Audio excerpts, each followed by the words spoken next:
So let's start here. I usually like to start the session with next 12 months go really well for you. And let's say we have this conversation a year from now. And you say, hey, remember that coaching session a year ago, man? It's been a great year for me. What would have to happen in order for you to feel like you're successful, you're on track? How many transactions closed? How much money would you like to make? What would be a success for you?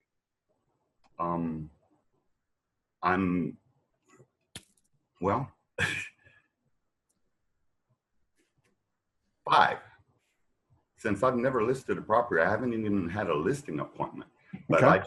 I just launched your program, the expired listing, and it was I like how I've used the word launch. I spent the Sunday before last and put out 15 packages, and I have, you know, I'm working a part-time at this, and I don't want to, but I have to because I have an autistic son, and I have to keep my day job, or else my wife will kill me because the insurance pays for his therapy. Sure. So I'm working as hard as I can, and I've been kind of just floating around at this business, and now I feel like I found something. I'm excited, and I can't wait I have 3 packages right here to mail today. Awesome. And, well, actually, I'm going to take 2 of them, buy the property, and then one of them has to be, it's in Dana Point. So, yeah, so I feel like I found something here, and I'm excited to just go day by day by day. There's just a few things that I need to know, and if I was to get, since I've never even had a listing appointment, I have had 2 buyer transactions, but if I was just to get 5 transactions this next year, working part-time, that to me would be terrific. So now, if you do 5, how much money would they get you approximately? Probably about $40,000. About $40,000. Okay. And that would be nice. You would be happy with that. No, no, that would just be a good first year. That's what I mean. You would be happy if this happened on your first year. Now, what I would be happy with is something above $150,000 a year. That's all right. Well, let's talk about that. That's what I'll be happy with. So to make 150, you would need to do what? 8 transactions? No, 10?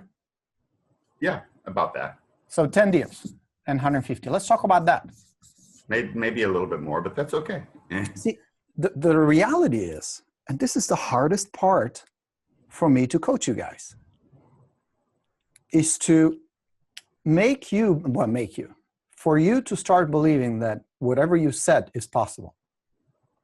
Whatever you set as a goal is possible. That's the hardest part, because the rest is just mechanics. How do I get there? Mm-hmm. It would be like, you're in Orange County? No, Redondo Beach. Redondo Beach. Okay, you're next door. I used to be in Hermosa Beach many years, my hometown. Yeah. So it would be like going from Hermosa Beach to, let's say, Scottsdale, Arizona. Mm-hmm. You say, I want to get to Scottsdale. So what do? You get the address to where you want to be. You turn on your GPS, well, it tells you, here's where I am. This is how I'm going to get there.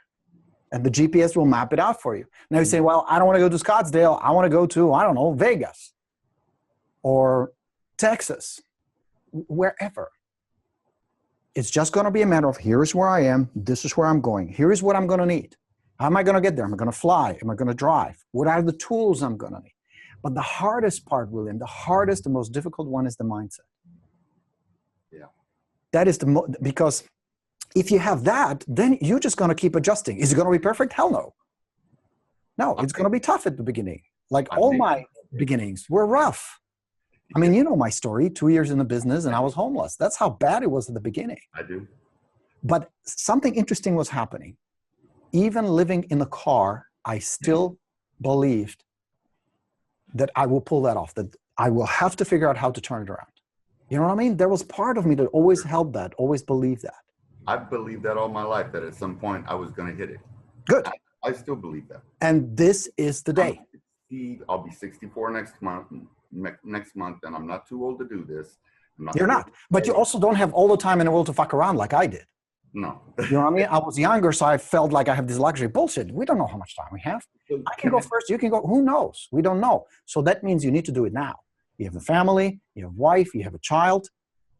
It's time to hustle. Yes, sir.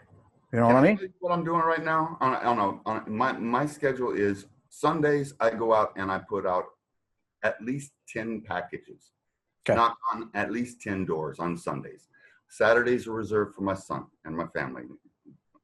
You're a big fan of that. Yeah. And then during the week, I'm doing a lot of preparing for Sundays, and that's basically it. But I am trying to make at least 10 contacts every week on old expireds that are pulled up in the last year, just the last year from May to May. And I'm starting to work those on. Now I have your pack. I put out 29 follow-up letters the day before yesterday. Excellent. Never done that before.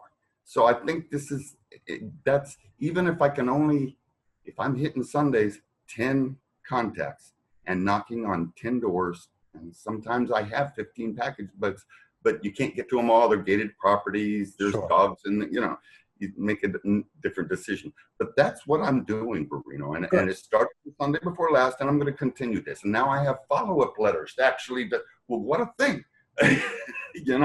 What you will start building is a system. And the system is 3-part system. By the way, I'm doing a special session this Friday. I think it's this Friday, where we're going to take the system apart. I'm going to add you some more things to it, kind of update it and stuff. So if you can't join us, it'll be recorded, so you'll have access to it. But we're going to go in very specific steps and details about the Expired Plus system. But going back to your approach, remember, it's a 3-part process. It's the first contact, which is call them if you can, just to find out if they're relisted, just to get a little quick conversation going. Nothing fancy, nothing long. You don't need to close them for appointments or anything. Then there is the visit, if you can. Sometimes it's possible, sometimes it isn't. And then it's a follow-up. Now, your level at which you create the first impression here and here will determine the level of success through the follow-up and consequently to get the listing.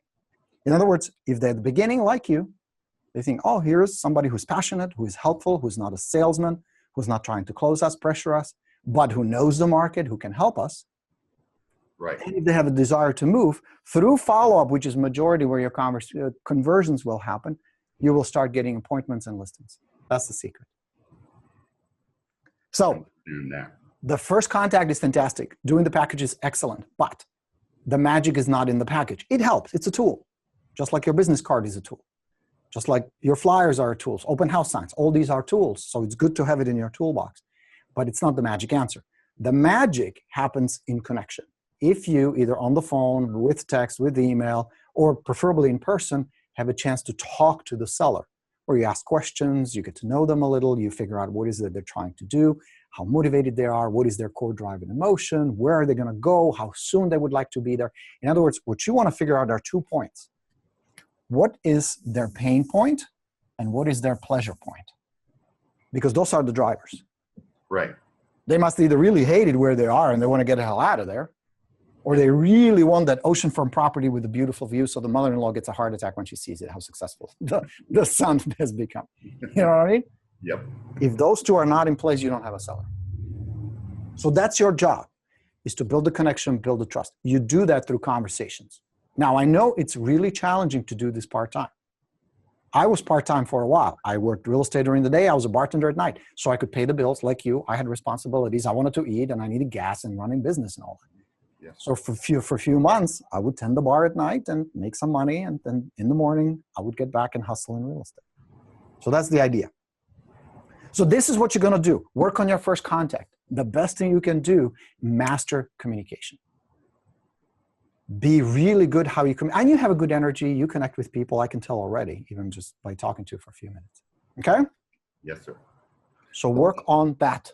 Get really good at that. Was my strength.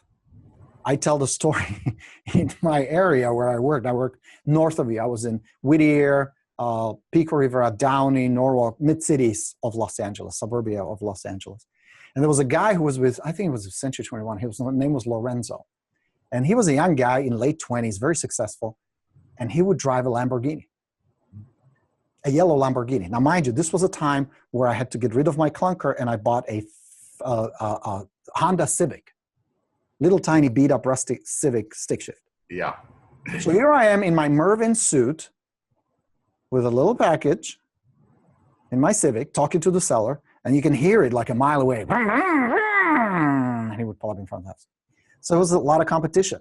But what got me the listings was not my fancy suit or a nice car. I mean, if you have it, it helps. But what really got me is how to communicate, the questions to ask, listening, paying attention, being connected to the other person. Because even today, with all the beautiful tools that we have that make our job and our business easier, it's still going to come down to William helping Joe or Susie or Jack. Yes. Yeah. And I get my practice time in, because when I'm driving, I'm a field service technician, and I go from customer to customer every day. Well, I drive to my lab, and on the way, I'm listening to Borino tapes. On the way to the customer, I'm listening to Borino tapes. So, you know, I mean, and I'm repeating the things. I'm learning the dialogue. It's not really a script. It really isn't. It's just talking points.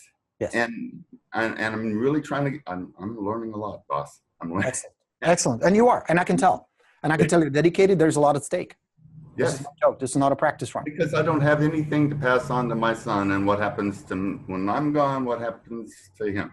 Yeah. So I'd like to, my goal is to buy income property where he can live, where we can have other family members living there and take care of him. Perfect. And that's a great goal. Now, just map it out. How much money is it going to take? And how will you get there? Just like a roadmap to get to Scottsdale. Same thing. How am I going to get there? What will it take? Because you're going to break it down into three simple things. How many leads it's going to take, how many appointments, and how many listings. Yes, sir.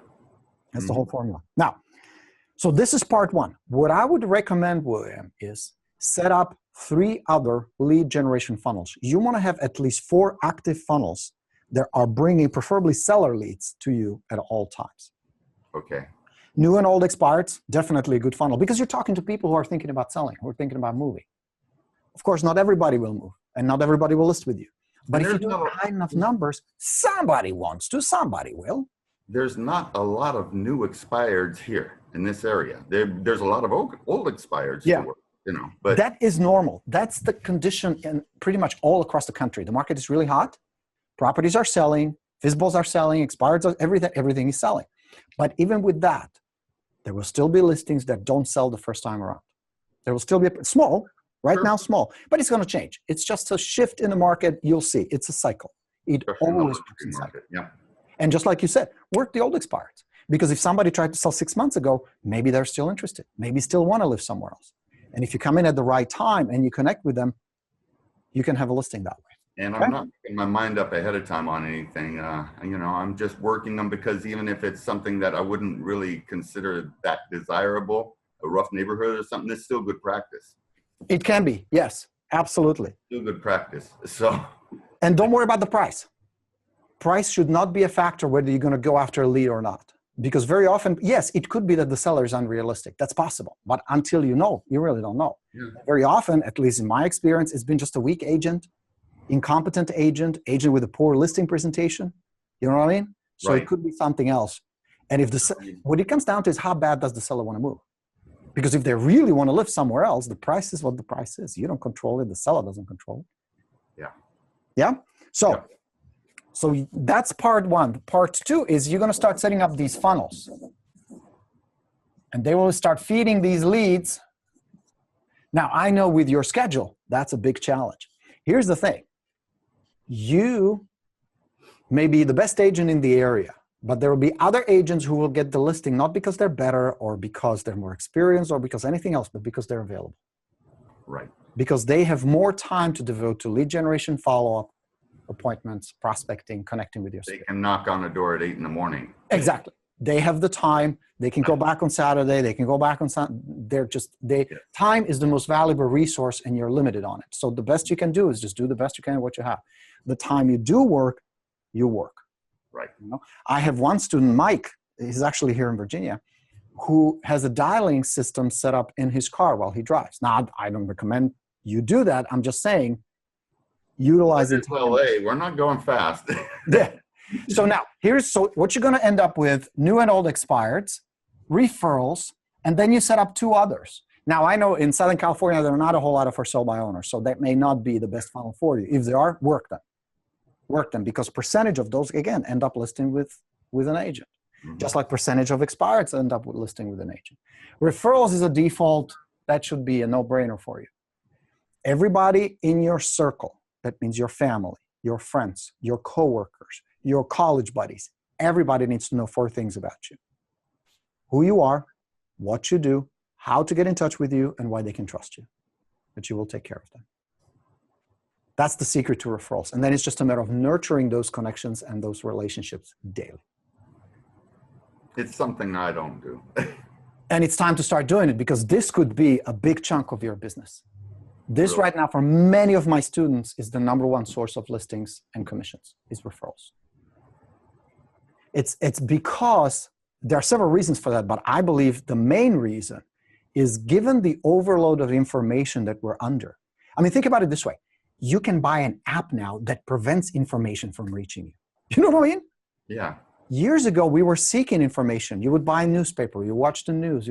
Now we have so much, we're so overloaded, you're buying products that will shield you from the information.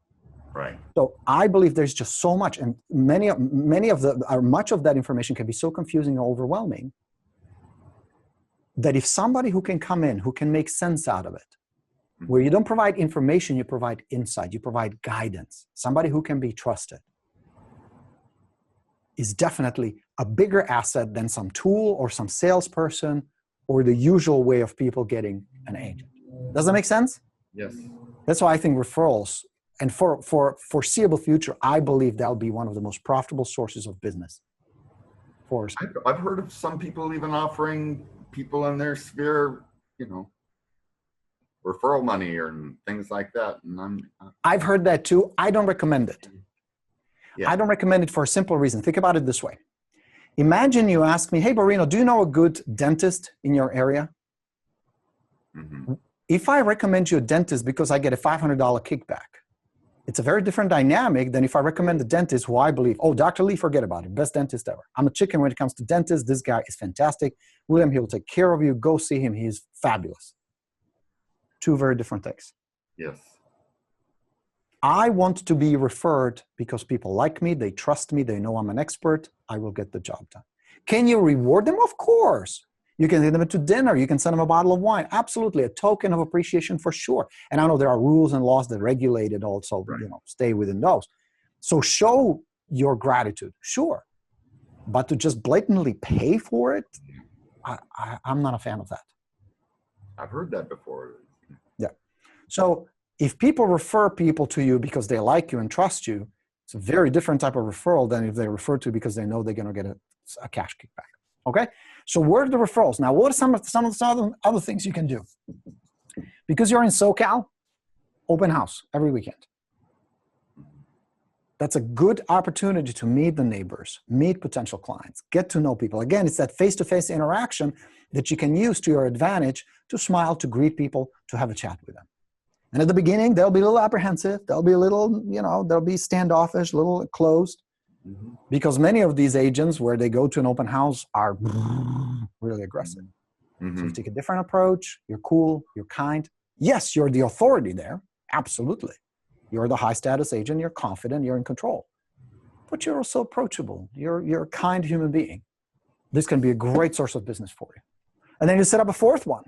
And it can be you go door knocking. It can be you do direct mail. It can be you do Facebook advertising. There's 40 different ways you can generate seller leads. So you decide based on your time, your budget, and what will get you business the fastest, what the 4th one should be. But you should have these 4, and then it's a matter of feeding these leads into a CRM. What do you use, Realty Juggler or Lion Desk? What are you on? Realty Juggler. I just started within the last 2 weeks, and excellent. I'm really getting it's a good system. Okay. Yeah. I like it. I told my wife, I said, I've been addressing all sorts of letters, handwriting all sorts of, I still handwrite the envelopes, but it's a lot of work. But it is a lot of work. I just push a few buttons, it prints them all out for me. I'm good to go. It's a really good system. And it's inexpensive. It's what, like $100 a year or something like that. So they go through your CRM. Now, this is where the magic will actually happen, is in your CRM, because that's where you start building the relationship, building the connection, because majority of these leads will require some follow-up time. Mm-hmm. You will seldom get a lead who says, William, we need to buy a house this weekend, or William, we need to sign a listing today. Hasn't happened yet. And I'm not saying be opposed to it. Don't let it happen. Expect good things to happen. But if it's not happening, it's not because something is broken. It's because people need a little bit of time. Just think about it this way. When you and I met, did you look up Borino, went to my website, and bought my system? No, I've been listening to your tapes for almost a year. There you go. So it took me a year of follow-up to finally turn it into a client. Yeah. And that will sometimes take that long. I've had clients on a follow-up for a very long time. Expireds, FSBOs, whatever, you know. Because I feel like if somebody expresses a solid need, if they have what I call the core drive and emotion, then if all they need is time, I will give them that time so I can earn the commission, serve them, and generate referrals and expand my sphere of influence. Make sense? Yes, sir. Certainly. All right. So your job, William, as a business owner, is to determine which funnels you're going to put in place. Don't overthink it. They don't need to be perfect. Even if you spend the next 6 months trying to make them perfect, they won't be. Because the perfection, the tweaking will come from using it. Mm-hmm. Based on your socioeconomic, demographic, there are all kinds of variables that will influence how effective these will be. You need to analyze what's producing good leads. Mm-hmm. And the funnel that is not producing good leads, either you fix it or you replace it. Make sense? Yes. All right. So now you have the funnels in place. Now you have the follow-up in place. The secret to follow-up is consistency, more than anything. Not as much the content, because at the end, most of it will end up in trash anyway. Yeah. You know what I mean? It's not like they're going to frame your beautiful flyer or your resume. No. Well, that's the reality. So it is, they see your face. They see your name. They hear your voice.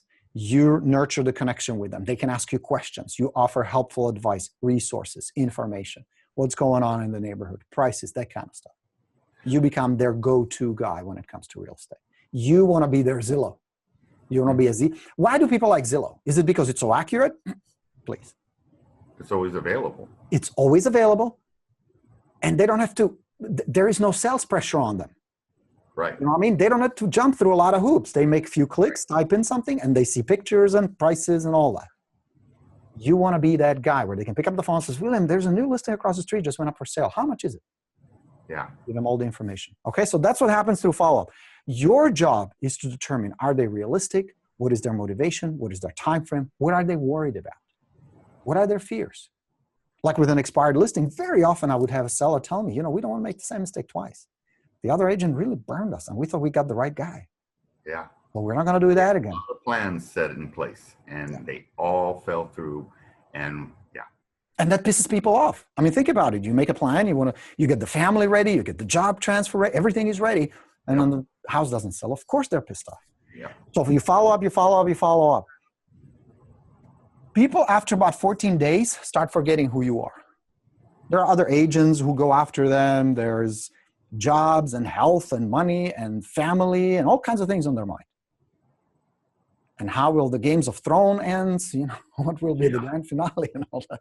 So they forget. You have to keep reminding them.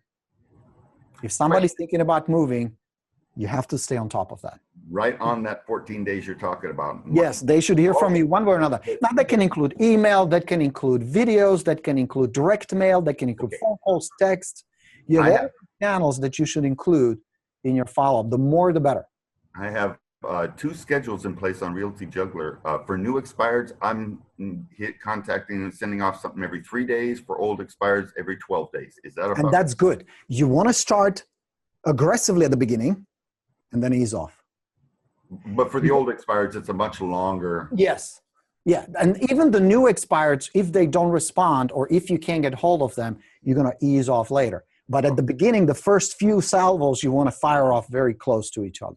Good, good. All right. Okay? Because at the beginning, you assume they want an agent, they want to sell, they want to list, they're ready to move. Yeah. Until you know otherwise, that's the basic assumption about new expireds. That they just happen to hire the wrong agent. Right. Yeah? Got you. So that's part 2. And then the final part is you're going to have a listing process. Somebody says, hey, William, come on down. We want to sell our house. What do? It's a 3-step process. There's a pre-listing. You pre-qualify them to make sure you're talking to a motivated, qualified seller. Can they sell? Are they ready to sell? Are they willing to sell? Are they realistic? I mean, if the house is worth $750 and they'll tell you we're not going to drop below $2 million, you may have a problem. Then there's the actual presentation. And there is a post listing.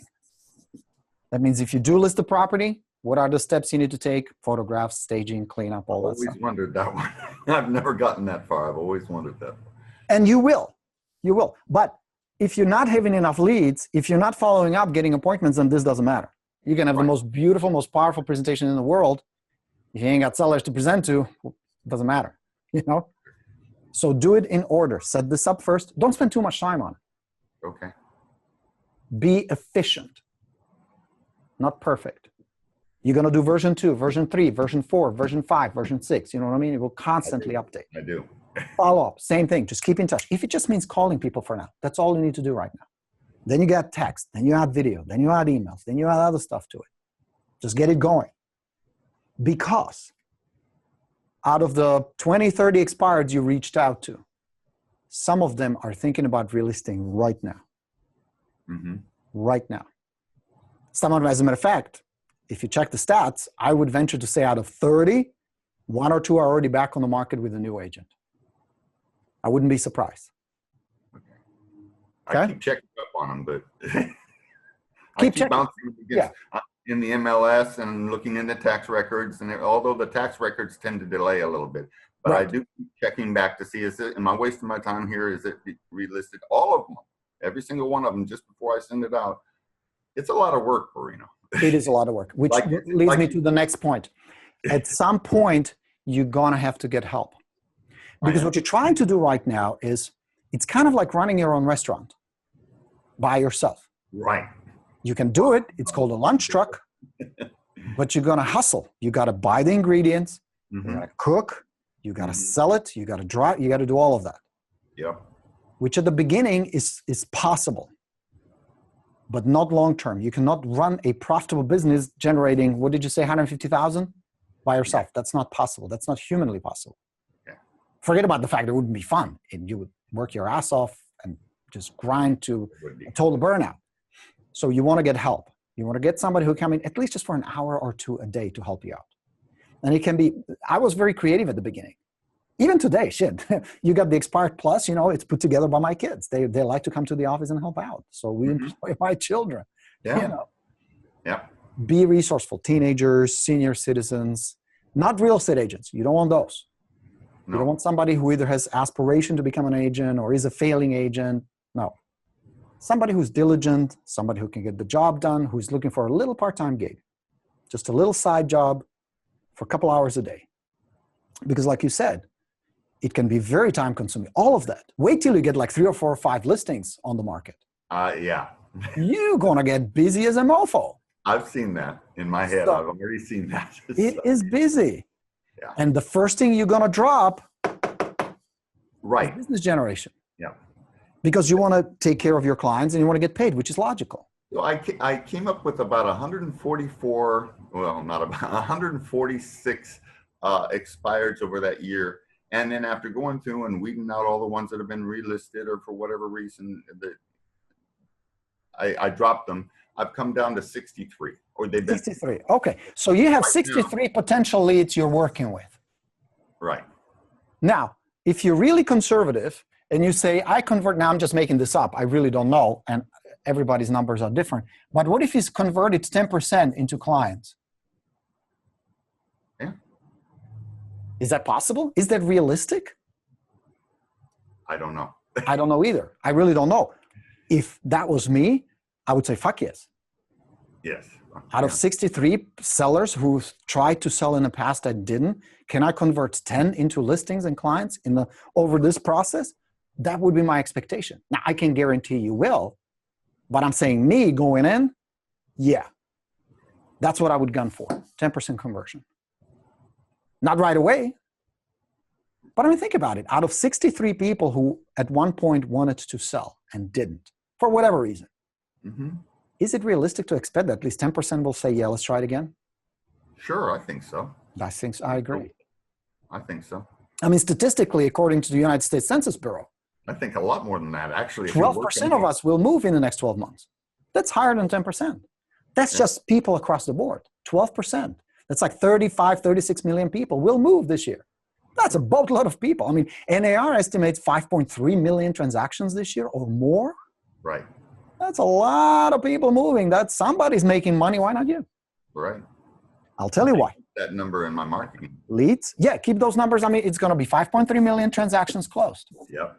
12% of Americans will move. That's between 35 and 36 million. Those are important numbers to know. 630 a day, 625 a day.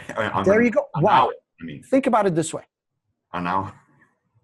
At this point, somebody right now is thinking about selling their house. Right. Somebody right now in your area, Redondo, Torrance, wherever you go, is going, where do we find somebody who we can trust? There's a bunch of people, they have bench ads, and they have websites, and they have flyers, and I get postcards. How do we pick one we really like and trust, who can get the job done? And that's all they really want. That's really all they want, boss. Yeah, you're right. Yeah. And I'm beginning to believe that after hearing you say it over and over and over and over. Remember what I said at the beginning, William? That's the hardest part. And you know why? Because if you start buying into how hard it is, how market is crazy right now, how nobody's making money. I never started this in the first place if I knew that. It's so easy to buy into all that stuff. And you will start collecting plenty of evidence to support that. I mean, I am not kidding you. I have a friend. She's a really good agent. She makes $750,000 a year like that. It's not that hard for her. She came to me about a week ago crying how hard it is out there. And you know why? Because she reads articles, she goes on Facebook, she watches news, she starts buying into all this stuff. Is it true or not? I don't know. I don't want to know. Because what I do know is that if I believe that this is possible, guess what? I'm going after it. Yeah. And what if I fail? I'd rather fail, giving it my best, than sit on my ass and not get it. Here's why. If I don't take the shot, I have 100% guarantee I'm not going to get it. Mm-hmm. Are you with me? Yes, sir, I am. So maybe I'm full of shit. Maybe this all is just one, pink glasses. I'd rather take that because a year from now, I can look back and say, you know what? I gave it my 100%. I cannot blame myself. I cannot blame myself. Now, with that said, are there agents in your area who are listing properties, driving nice cars, making money, helping clients, getting awards? There are a bunch of people in your area, a bunch of top producers. And yes, some have huge budgets and they run a lot of ads and that, but some do it the old-fashioned way. Mm-hmm. They hustle. They generate leads. They work their referrals. They hold open houses. Right? Would you agree with that? Yes, I would. So then the question is, why not you? And I'll tell you the only thing that would really stop you. There's only one thing. There's only one thing that will be the barrier. Mindset. That drunken monkey you're talking about. That's it. Yeah. That's exactly it. That's exactly it. That's the only thing that can really stand in your way, is you start believing it's hard, I'm not worth it, I'm not good enough, I can't do this, it's not for everybody, all that stuff. I feel like I wish I'd done this decades ago. I feel like my wife has even told me, and she's not my biggest cheerleader sometimes, but she's told me, you've worked an awful hard at this. And at some point, all you really need is a few people to say, yes, let's talk. And I think you're gonna be on your way when that happens. And that's what I feel too, Borino. The first one is usually the hardest. Not because they're not out there. There are plenty of people out there who need help, who will move, who will hire agents, pay commissions and all that. But that big zero after your name, when they look at Zillow or any of their other ways that they have of looking, it's there. And it's hard to get past it. And I'm just going to have to get past it, like you say, with face-to-face contact, enthusiasm, proving to them that I'm the right guy to sell their home. Now is the question, can we work together? That's exactly right. That's how I got my very first listing. That was the whole secret. It was an older lady in Downey, little house. And I said, you know what, let me ask you, this was after everything was signed. I'm like, I'm just curious. You had all these top producers, people who had like assistants and teams and huge marketing budgets and fancy suits and all that. I have none of that. Mm-hmm. And she says, I traded their years in the business and their budgets for your passion, your optimism, and your enthusiasm. I felt that out of all the people I interviewed, and she interviewed like, I think 4 or 5 agents. Mm-hmm. Out of all the people I interviewed, you cared the most. That's a big word, care. Yeah. I'll remember that. You can't fake that. No. You know what I mean? Right. Like to this day, I'll be honest with you. When you tell me a story like yours about your son and your wife and your goals, I take that very seriously. Yes. And I feel not the pressure, but the responsibility to be the good guide on this journey. Because if I'm full of shit and I feed you shit, you'll never reach that. I could not sleep with Yeah, I could see how that would even put pressure on you, Borino. Oh, it does. Yes, I understand. Yeah. I tell you something. My aspiration is to be the best coach in the world. The trouble is, you need to succeed in order for me to be successful. Right. And sometimes, and I don't mean you personally, but my students fucks things up, and I take it very personally. You understand what I'm saying? Yes. So, dude, get out there and hustle and make me proud. You know, I'm here to help. If you need my help, just reach out. You'll be proud of me. Whatever I can do, you tell me what you need. I've just started. So but I tell you, you set these things up, you keep going, you keep working on yourself. This is how everybody started at one point. Yeah. Broke, incompetent, scared, nervous, not know. Look at me. Shit. I didn't know what square feet meant. How is that for incompetent? I had no idea what's, from Europe, we were metric. Yeah. I'm like, you're fucking kidding me. This is 3, this is 12, this is 4. What? Completely clear. Europe, it's easy. It's 1, 10, 100,000. So, yes. So I was like a doofus. I had no idea. Clueless idiot. I pulled it off. I mean, granted, I had some detours on the way, but just think about it that way. If I can do it, absolutely no reason why any of you guys can. Okay? Yes, sir. All right, my good sir. Any questions? That's it, Borino. Are we good? Very good. Keep me posted. I will also send you a link to the path. Down the road, when you need my help, you want to accelerate all this, we're going to build these systems together. I have a program where, in addition to the Expired Plus, I give you all the lead generation systems. All on my radar. It's all I just need is a few little bit of success. Take your time. I'm not going anywhere, so take your time. It's all good. Okay, Borino. All right, well.